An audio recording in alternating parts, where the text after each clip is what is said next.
আমি তাহিরা কিবরিয়া স্বাগত জানাচ্ছি VOA16 নির্বাচন পর্বে। কয়েকটি সমীক্ষায় দেখা যাচ্ছে যেসব রাজ্যে ভোটাররা এখনও সিদ্ধান্ত নেয়নি সেখানে প্রেসিডেন্ট ওবামা রমনির চাইতে অনেক এগিয়ে আছেন। CBS নিউজ বলছে নির্বাচন বিশ্লেষকেরা ডেমোক্রেটিক দলের পক্ষপাতিত্ব করছে বলে রিপাবলিকানদের অভিযোগ। একজন বিশ্লেষক বলেন তারা সঠিক সমীক্ষাই তুলে ধরতে চান এই কারণে যে নির্বাচনের পর তাদের কাজের প্রতিফলন ঘটবে। ABC নিউজ বলছে রমনি বুধবার 3টি টেলিভিশন নেটওয়ার্কে সাক্ষাৎকার দেন। তিনি ওবামা প্রচার অভিযানের দোষারোপ করে বলেন যে তারা তার চরিত্র হনন করছে।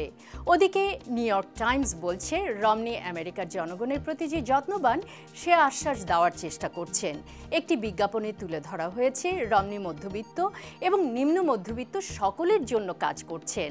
আজ এ পর্যন্তই। VOA16 নির্বাচন পর্বে আবার দেখা হবে।